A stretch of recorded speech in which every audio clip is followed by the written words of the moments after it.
सहकार प्रणाम। सहकार साथियों, प्राय ये देखने में आता है कि कोऑपरेटिव कोर्ट से डिक्री और आदेश तो प्राप्त हो जाते हैं, लेकिन उनको लागू करने अथवा लागू करवाने बारे प्रक्रिया की जानकारी नहीं होती है। साथियों, जैसा कि हमने पहले भी बताया है कि सहकारी विवाद भिन्न भिन्न हो सकते हैं, लेकिन अगर हम कोऑपरेटिव कोर्ट के बारे में बात करें तो मुख्यतः किसी सहकारी समिति के गठन, प्रबंधन या कारोबार यानी कि कॉन्स्टिट्यूशन, मैनेजमेंट और बिजनेस से संबंधित कोई भी विवाद उत्पन्न होता है तो वह कोऑपरेटिव कोर्ट द्वारा ही निर्णित किया जाता है। यदि हम हरियाणा सहकारी समितियां अधिनियम 1984 की बात करें तो उक्त विषय संबंधित निर्णय अधिनियम की निम्नलिखित धाराओं के तहत लिए जाते हैं। धारा 95 audit, 100 cost of inquiry, 101 surcharge, 102, 103 reference of disputes to arbitration, 104 certificate for sums due, 107 powers of liquidator, 113 recovery of sums due to government, 114 appeals और 115 रिविजन्स तथा इन धाराओं के तहत किए गए आदेश, डिक्री यानी कि डिक्री और ऑर्डर को लागू करने के लिए अपनाए जाने वाली प्रक्रिया की चर्चा करते हैं और साथ ही हम हरियाणा सहकारी समितियां अधिनियम 1984 की धारा 110 की भी जानकारी प्राप्त करेंगे। वीडियो को लाइक करें, शेयर करें तथा चैनल को सब्सक्राइब करना ना भूलें। In a cooperative society, execution of an order like a decree or a decision generally involves a process similar to that of a regular court. The society's recovery officer prepares a demand notice and forwards it to the sale officer. This notice details the amount due from the judgment debtor and is crucial for initiating the execution process. कहने का अभिप्राय यह है कि सहकारी समिति में किसी आदेश जैसे कि डिक्री या निर्णय का निष्पादन आमतौर पर एक नियमित न्यायालय के समान प्रक्रिया में होता है। समिति का वसूली अधिकारी एक मांग नोटिस तैयार करता है और उसे बिक्री अधिकारी यानी कि सेल ऑफिसर को भेजता है।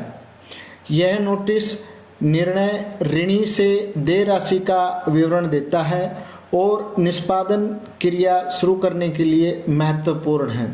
साथियों, हम आपको यह बताना चाहेंगे कि सेल ऑफिसर, अगर हरियाणा सहकारी समितियां अधिनियम 1984 की बात करें तो मूलतः उस कार्य क्षेत्र का असिस्टेंट रजिस्ट्रार कोऑपरेटिव सोसाइटीज होता है।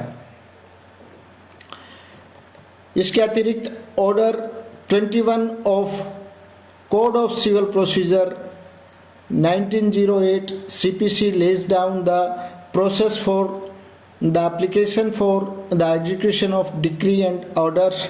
Execution is the final stage in civil proceedings where the decree holder seeks to enforce the rights granted by a court decree.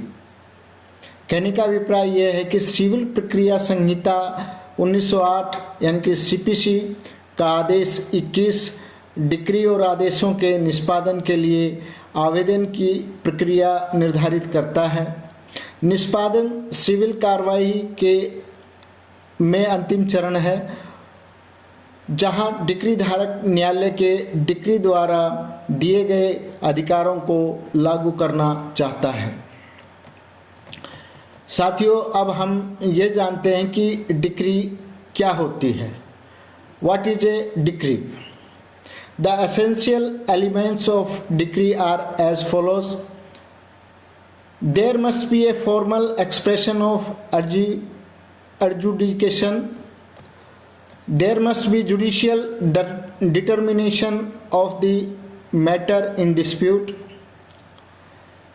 Also, all the requirements of form must be complied with, that is, it should be formally drawn up in terms of judgment.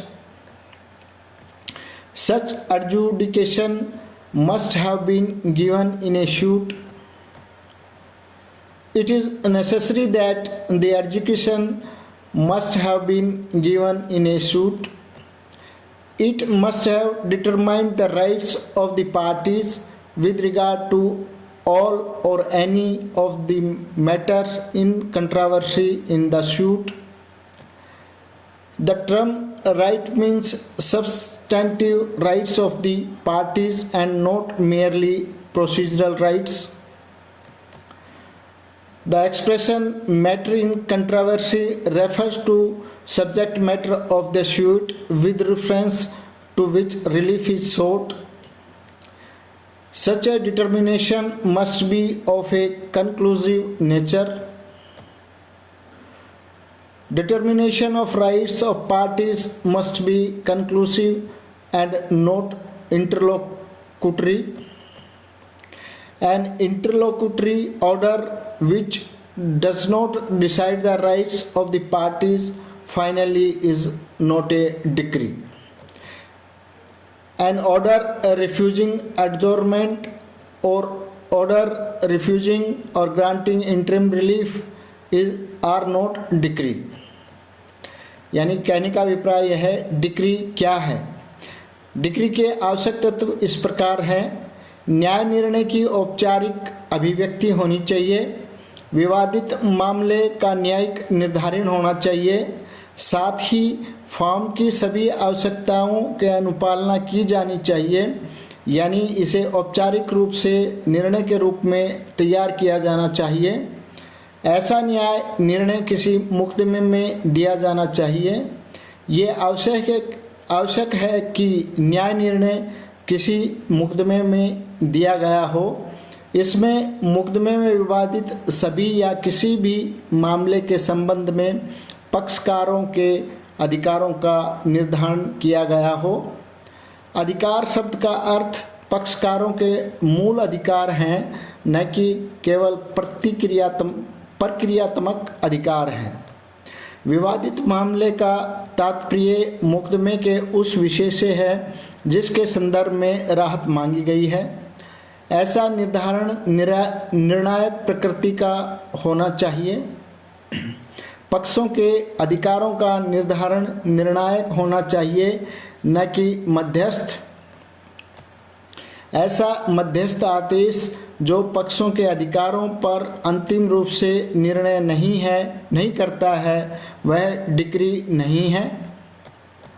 स्थगन के लिए इनकार करने वाला आदेश, अंतरिम राहत देने से इनकार करने वाला आदेश डिक्री नहीं है।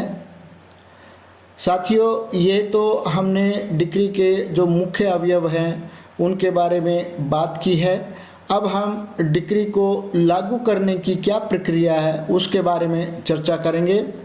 सबसे पहला है demand notice. The process began with the recovery officer preparing a demand notice in duplicate. This notice includes the name of judgment debtor and the amount due. यानी कि पहला जो स्टेप है वो डिमांड नोटिस का है। यह प्रक्रिया वसूली अधिकारी द्वारा 2 प्रतियों में डिमांड नोटिस तैयार करने से शुरू होती है। इस नोटिस में निर्णय देनदार का नाम और देय राशि शामिल होती है। दूसरा स्टेप है forwarding the notice. The recovery officer then forwards this notice to the sale officer within the cooperative society. यानी कि दूसरा जो कदम है वो ये है नोटिस को अग्रेषित करना। वसूली अधिकारी इस नोटिस को सहकारी समिति के बिक्री अधिकारी को अग्रेषित करता है, यानी कि कंसर्न असिस्टेंट रजिस्ट्रार, सहायक रजिस्ट्रार कोऑपरेटिव सोसाइटी को अग्रेषित करता है। नंबर 3, एग्जीक्यूशन बाय रजिस्ट्रार और सबऑर्डिनेट। द ऑर्डर, डिसीजन और award pass by the registrar और arbitrator can be executed by the registrar और any other person authorised by them. यानी कि तीसरा जो कदम है वो रजिस्ट्रार या अधीनस्थ अधीनस्थ अधिकारी द्वारा निष्पादन, रजिस्ट्रार या मध्यस्थ द्वारा पारित आदेश, निर्णय या आर्बिट्रेटर द्वारा पारित आदेश या निर्णय रजिस्ट्रार या उसके द्वारा अधिकृत किसी अन्य व्यक्ति द्वारा निष्पादित किया जा सकता है। चौथा जो कदम है, attachment and sale of property.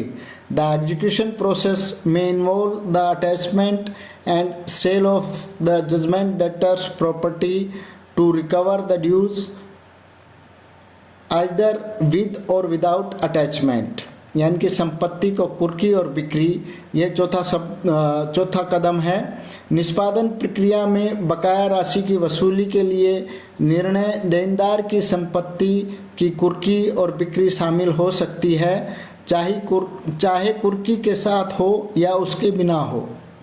पांचवा जो कदम है वो recovery of cost. The decree holder may need to deposit necessary cost with the recovery officer as outlined in the various cooperative societies act, यानी कि लागत की वसूली, डिक्री धारक की वसूली अधिकारी के पास आवश्यक लागत जमा करने के लिए आवश्यक होती है। इसके बाद जो ये ऊपर की प्रक्रिया वसूली के जो बताई गई है एग्जीक्यूशन के लिए, इसके बाद हम चर्चा करते हैं कि लिमिटेशन पीरियड क्या है। Limitation period refers to the time frame within which legal proceedings must be initiated. The execution petitions must be filed within 12 years from the date of the order unless otherwise specified. यानी कि कहने का अभिप्राय यह है कि समय सीमा या सीमा अवधि क्या होनी चाहिए। सीमा अवधि उस समय सीमा को संदर्भित करती है जिसके भीतर कानूनी कार्रवाई शुरू की जानी चाहिए। निष्पादन याचिका आदेश की तारीख से 12 वर्षों के भीतर दायर की जानी चाहिए, जब तक कि अन्यथा निर्दिष्ट ना हो। साथियों, इसके अतिरिक्त हम बात करेंगे कि ऑर्डर क्या होता है। What is order? Section 2 of 14 of CPC यानी कि civil procedure code defines order. Order means formal expression of any decision of a civil court which is not a decree. Therefore adjudication which is not a decree is order. यानी कि आदेश क्या है? CPC की धारा 2/14 आदेश को परिभाषित करती है। आदेश का अर्थ सिविल न्यायालय के किसी ऐसे निर्णय की औपचारिक अभिव्यक्ति है जो कि डिक्री नहीं है। इसलिए निर्णय जो डिक्री नहीं है वो आदेश हैं। साथियों, अब हम हरियाणा सहकारी समितियां अधिनियम 1984 की धारा 110 जो कि एग्जीक्यूशन ऑफ ऑर्डर के बारे में है की जानकारी प्राप्त करते हैं। Section 110 execution of orders etcetera. Every decision, award और order pass by the registrar और आर्बिट्रेटर और लिक्विडेटर अंडर सेक्शंस 95 यानी कि audit, 100 cost of inquiry, 101 surcharge, 103 reference of disputes to arbitration, 104 certificate for some dues, 107 powers of liquidator, 113 recovery of sums due to government, 114 appeals and 115 revision shall a be deemed to be a decree of a civil court and shall be executed in the same manner as decree of such court, or be executed by registrar or any other person subordinate to him empowered by the registrar in this behalf, by attachment and sale or by sale without attachment of any property of the person or a cooperative society against whom the order, decision or award has been obtained or passed। कहने का अभिप्राय है कि अधिनियम की धारा 110 हमें बताती है कि आदेशों आदि का निष्पादन कैसे किया जाना चाहिए। अधिनियम की धारा 95, 100, 101, 103, 104, 107, 113, 114 और 115 के अधीन रजिस्ट्रार या मध्यस्थ या परिसमापक द्वारा पारित प्रत्येक निर्णय पंचाट यानी कि आर्बिट्रेटर या आदेश के सिविल न्यायालय की डिक्री समझा जाएगा और ऐसे न्यायालय की डिक्री के समान ही निष्पादित किया जाएगा। या रजिस्ट्रार द्वारा इस निमित्त सशक्त उसके अधीनस्थ किसी अन्य व्यक्ति द्वारा उस व्यक्ति या सहकारी समिति की किसी भी संपत्ति की कुर्की और बिक्री या कुर्की के बिना बिक्री द्वारा निष्पादित किया जाएगा, जिसके विरुद्ध आदेश, निर्णय या पंचाट यानी कि आर्बिट्रेटर आदेश प्राप्त किया गया है या पारित किया गया है। साथियों, कहने का अभिप्राय है कि applications for execution represents the crucial final step in civil litigation, transforming paper decrees into actual relief. Success in execution proceedings require careful attention to procedural requirements, thorough documentation, and strategic planning. The procedural framework established by these rules ensure fairness to both parties while providing mechanism for effective enforcement। यानी कि निष्पादन के लिए आवेदन civil मुकदमेबाजी में महत्वपूर्ण अंतिम चरण का प्रतिनिधित्व करते हैं, जो कागजी आदेशों को वास्तविक राहत में बदल देता है। निष्पादन कार्यवाही में सफलता के लिए प्रतिक्रियात्मक आवश्यकताओं, गहन दस्तावेजीकरण और रणनीतिक योजना पर सावधानीपूर्वक ध्यान देने की आवश्यकता होती है।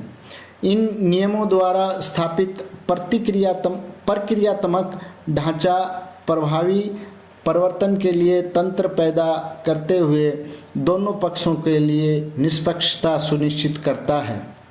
साथियों, हम हरियाणा सहकारी समितियां अधिनियम 1984 की धाराओं पर चर्चा जारी रखेंगे। वीडियो को लाइक करें, शेयर करें तथा सहकारी समितियों के बारे में अधिक जानकारी प्राप्त करने के लिए चैनल को सब्सक्राइब करना ना भूलें। धन्यवाद। जय सहकार, जय हिंद।